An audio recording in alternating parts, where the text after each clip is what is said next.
Oi pessoal, tudo bom?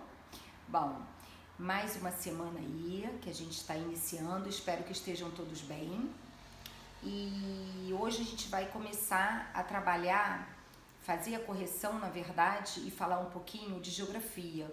Foram enviadas algumas páginas para vocês exercitarem sobre moradias e eu vou estar com vocês no livro digital dando algumas dicas, tá? A gente vai conversar um pouquinho das tarefas que vocês fizeram e vou dar algumas dicas para vocês a respeito da plataforma Plural. Vamos lá?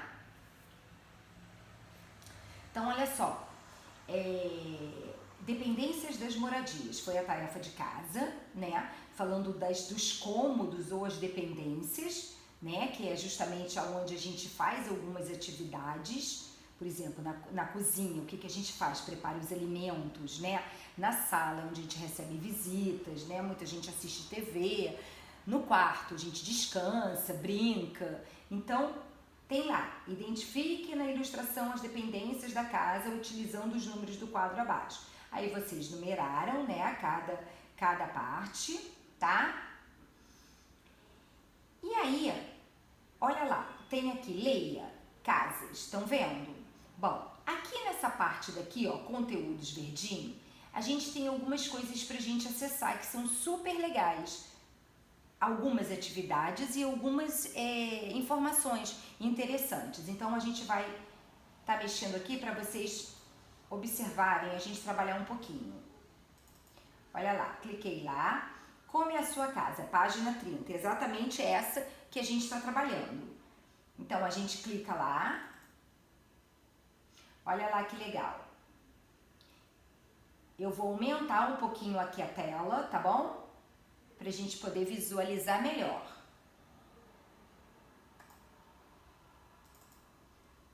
Clicar aqui, tá entrando. Vou só aumentar um pouquinho. Então, olha lá. Como é a sua casa? Isso a gente tem trabalhado bastante sobre as moradias, né? Todos nós precisamos de um lugar para morar. A nossa casa é o lugar onde descansamos no final do dia e nos sentimos protegidos. Lá, fazemos diversas coisas importantes, como nos alimentar e tomar banho. Outras pessoas também moram nas nossas casas, como nossos pais, irmãos, avós, tios, etc. Atualmente, existem diversos tipos de moradia. Vocês têm feito isso daí nas atividades que a gente tem enviado, como prédios, sobrados, casas grandes e casas pequenas. Mas será que sempre foi assim? A seguir, vamos ver como eram as casas em diferentes épocas da história. Nem sempre foi assim, e é isso que a gente vai ver agora. Então, aqui está mostrando essa casa, né? Numa propriedade rural, ou seja, no campo, né? Uma construção diferente. Aí a gente mexe aqui na setinha, vamos para o próximo. Bom, cavernas e tendas. Os primeiros grupos humanos não tinham uma casa fixa, ou seja, eles não ficavam fixos num local, tá? Eles eram o que a gente chama de nômades. O que é isso? O que são nômades? Isso significa que, de tempos em tempos, esses grupos mudavam de lugar. Então, eles não ficavam fixos num lugar. Eles se deslocavam para outros lugares, buscando novas áreas para caçar animais e coletar frutos. Vamos pensar, gente, que a gente está falando de um tempo muito lá atrás, tá legal? Geralmente, essas pessoas se abrigavam em cavernas, então a gente está falando lá da época das cavernas, tá? Vamos se situar no tempo, é bem lá atrás. Ou tendas feitas de peles de animais. Então, olha lá mostrando na gravura, ilustração de um homem pré-histórico em uma caverna, tá? Olha lá as pedras. Bom, agora, arraste a linha para navegar entre os pontos. Então, a gente vai clicando que vão mudando as imagens.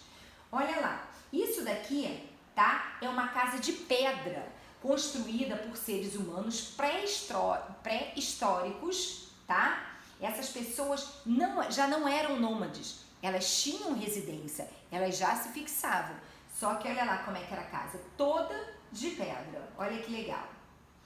Então, olha lá, os seres humanos, as primeiras casas. Os seres humanos começaram a construir casas somente quando abandonaram um modo de vida nômade. Eles deixaram de ser nômades e passaram a se fixar, né? Não sair dali, ficar na moradia. Isso significa que alguns grupos humanos se fixaram em um determinado local e passaram a cultivar plantações. Então, eles plantavam e colhiam e criavam animais, garantindo assim o seu alimento. Então, eles não precisavam sair e buscar, né, outros alimentos. Quando acabava ali, eles plantavam, acabava ali, eles tinham que ir em busca de novos alimentos. Então, isso não existia mais. Eles passaram a se fixar, ficar no local. Tá? Então, esse é o exemplo de uma outra casa de pedra. Agora, já uma casa colonial brasileira, e o tempo foi passando. Durante muito tempo, o Brasil esteve sob o controle de Portugal. Isso é uma história que vocês já vão ver um pouco mais para frente. Os portugueses construíram casas, igrejas e outros estabelecimentos no Brasil, de acordo com padrões do país europeu. É por isso que até hoje podemos encontrar em algumas cidades construções antigas como essa, né? Quando a gente fala aqui na Barra, no Recreio, a gente não está acostumado a ver esse tipo de construções. São construções diferentes, né? Mas modernas. Essa construção, olha, tá vendo? As janelas de madeira, né? Com vidros, né? São bem diferentes do que a gente está acostumado a ver, tá? Olha lá, casas coloniais. E agora, casa de fazenda de café. Isso é outro tipo aí de moradia, uma outra construção, né? São construções que têm janelas e portas. Olha como é que as janelas são altas, as portas altas, né? Olha aqui, note também que não existiam muros, já que a casa ficava no campo. São casas de áreas rurais, no campo, tá? Então, olha aqui as sacadas, não são aquelas varandas gigantes, são sacadas. Olha os detalhes aqui, ó, das sacadas. Olha aqui em cima, ó. Tá vendo? Então, isso é uma casa antiga numa fazenda de café, tá? Bom, e aí vamos passar lá para ver o que tem, ó. Vamos lá na setinha. E aí mostra atualmente casas e edifícios, que são os prédios, tá? Muitas pessoas vivem hoje em casas. As casas podem ser grandes ou pequenas, possuir muros e garagem para carros. Os edifícios também são utilizados como residências, principalmente nas grandes cidades, onde a quantidade de habitantes faz com que as pessoas morem em condomínios, tá? A gente na Barra e no Recreio, a gente tem muitas casas em condomínios e prédios. Vou lá na setinha. E aí começo a mostrar moradias diferentes que a gente tem trabalhado, né, nas fichas que vocês estão fazendo aí. Antigamente, o povo inuit vivia em iglus, que são moradias feitas, a gente já sabe, de gelo e neve. Atualmente, eles vivem em casas de madeira com energia elétrica e água encanada, mas ainda constroem iglus quando saem para caçar. Apesar de não parecer, dentro do iglu o ambiente fica menos frio do que o lado de fora. Não parece, né? A gente imagina, falou em gelo, uma coisa super fria, mas na verdade o ambiente ele é mais quentinho, né, do que do lado de fora. Então olha lá, homem em pé em cima de um iglu, olha lá o iglu, tá? Lá dentro que ele fica. Deixa eu mostrar aqui pra vocês, ó. Aqui, peraí, deixa eu fechar aqui, ó. Agora vamos lá na setinha.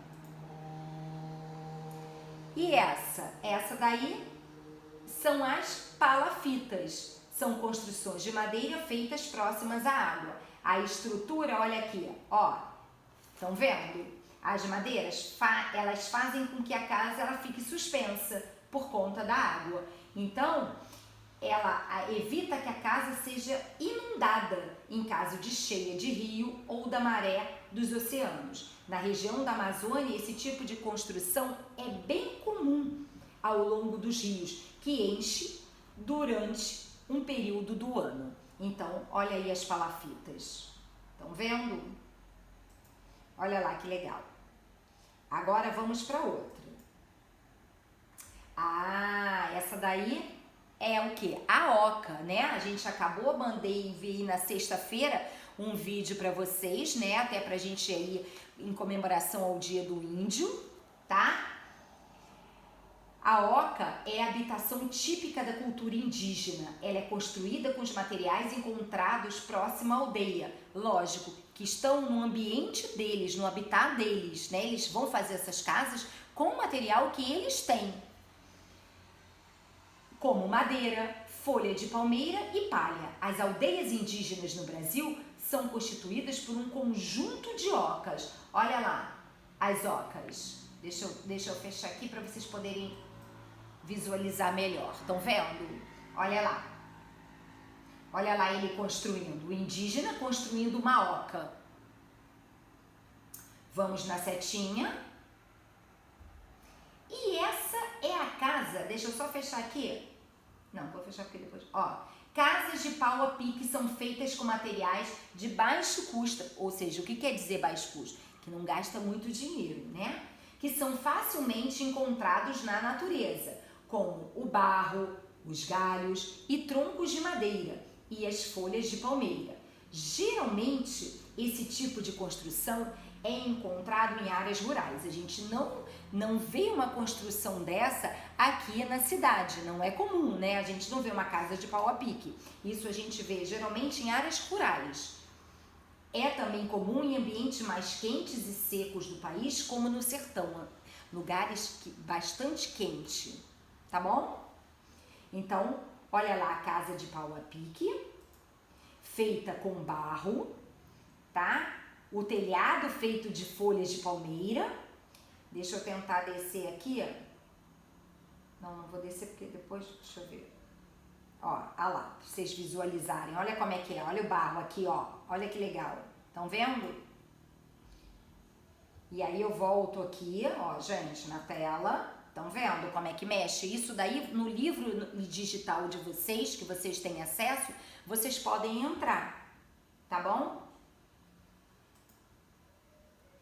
Agora a casa de alvenaria, que são muito comuns tanto na cidade como no campo. A alvenaria é uma construção feita de tijolos unidos por algum tipo de massa como cimento, tá? O cimento que a gente já conhece. Algumas casas recebem uma cobertura nessa base da construção por dentro e por fora da casa.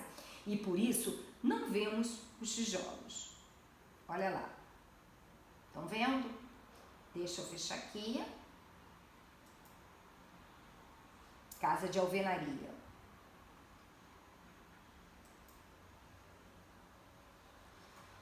E aí os edifícios. Muitos edifícios presentes nas grandes cidades são construídos com concreto armado, que são blocos de concreto reforçado com ferro em seu interior. Esse material permite a construção de grandes arranha-céus, ou seja, aqueles prédios imensos, né, altos. Edifícios que recebem esse nome pela altura que atingem, muito altos, tá? Edifícios na cidade de São Paulo, olha lá, tá? E aí um exercício, olha que legal. Existem diferentes casas, deixa eu ver se eu consigo ampliar aqui um pouquinho. Existem diferentes casas com características diferentes. Elas variam de acordo com o lugar onde estão situadas e também com as condições sociais, o que é isso? Condições financeiras de seus moradores. Isso significa que existem pessoas vivendo em casas luxuosas, né? E outras que nem têm onde morar, né? A gente vê isso, a gente já conversou isso na sala, tem muito quando a gente anda, né, de carro pela rua, que a gente vê muito morador de rua que não tem onde morar. Então, vamos ver um pouco dessas grandes diferenças? Então, vou Tá fechando aqui, olha lá. Edifícios de luxo. Então, são esses daqui, né? Com piscina, varanda, toda uma estrutura. Aí vem as casas de classe média, né? Pessoas que possuem um poder aquisitivo médio, ou seja, compõem a classe média, podem morar em casas ou prédios residenciais confortáveis. Essas pessoas podem pagar bons materiais de construção de suas casas e pelos serviços de água encanada, energia elétrica. Essas casas podem estar em diferentes ambientes, como os grandes centros urbanos, né, ou cidades menores. Então, olha lá, vai estar mostrando lá, clicou, ó, olha lá, as casas de classe média. Agora a gente vai ver as favelas. As favelas são conjuntos de casas construídas com materiais de baixo custo, como telhas de amianto e madeira, embora existam muitas casas de alvenaria. Em muitos casos, as pessoas que moram nas favelas não têm acesso à água encanada, ao sistema de esgoto e à eletricidade. Além disso, geralmente as favelas ficam em áreas de difícil acesso, ou seja, da pessoa conseguir chegar, e sem meios de transporte adequados. Então, olha aqui, deixa eu ampliar aqui, para a gente visualizar melhor. Olha lá, um barraco na favela. A gente, quando chove, né, grandes chuvas temporais, acontece muito de desabamentos, desabar, né, os barracos, né, por conta de muita chuva, vai amolecendo o terreno e aí acontecem os desabamentos. Agora, deixa eu fechar aqui e vamos lá, fechar aqui pra gente continuar. Agora, o morador de rua. Olha lá, apareceu? Espera aí. Ah, aqui, ó, gente, ó, iluminou aqui, ó. Estão vendo? Vamos clicar aqui. Ó, atualmente, muitas pessoas não têm sequer onde morar. Os sem-teto e os moradores de rua dormem nas calçadas, debaixo dos viadutos e nos parques da cidade. Essas pessoas não têm acesso a um mínimo de conforto, como água encanada e eletricidade, e são vulneráveis à violência, ao frio e às doenças. Nós já conversamos sobre isso aqui na sala, né? Lembra que vocês até falaram que quando vocês andam de carro, vocês veem muito na Avenida das Américas, conversamos muito sobre isso lá na sala. Então, olha lá, um morador de rua dormindo, né? Muito triste isso, né, gente? Então, vamos continuar aqui. Fechando. Tá vendo? Ficou tudo colorido. Olha que legal. E aí, mais uma atividade para vocês. Qual é a casa? Você consegue identificar os diferentes tipos de casa e a época em que elas foram construídas? Então, a gente tem aqui, ó, dá para ampliar aqui, estão vendo? O mais, o sinal de mais, ó. Essa daqui, que tipo de moradia é essa? É uma casa de pau a pique ou é uma casa de alvenaria? Ah, eu acho que é uma casa de pau a pique, então vou marcar. Olha lá. E essa daqui? É uma casa atual ou é uma casa do século XIX? Ah, eu acho que é uma casa do século XIX. E aqui? É uma casa de classe média ou é uma casa na favela? Não é, né, gente, uma casa na favela. É uma casa de classe média. E aí a gente vai verificar. Olha lá, verificar. Casa de pau a pique, casa do século XIX e casa de classe média. Acertei, correto. Tá? Bom, e aí, pessoal, a gente encerra aqui. Tá vendo a setinha? Vai pra frente, ó. Esse foi o último. Bom, eu vou depois mostrar pra vocês na coleção de português, de ciências, a gente também tem esse recurso digital. É um pouquinho diferente. Esse foi o que eu mostrei para vocês lá naquela parte verdinha que tem, ó, vou voltar aqui, ó, aqui, ó, nesse cantinho, cliquei, ó, como é a sua casa, tá vendo? Que vocês têm essa observação no livro de vocês aqui, ó, leia casas, e aí vocês vão usar esse recurso aqui. No outro livro de português e de ciências também tem isso, e de matemática, depois eu vou estar mostrando para vocês numa próxima vez. Bom, pessoal, então a gente termina aqui, tá? E a gente se vê aí novamente. Não deixem de acessar, tá? Beijo e até a próxima!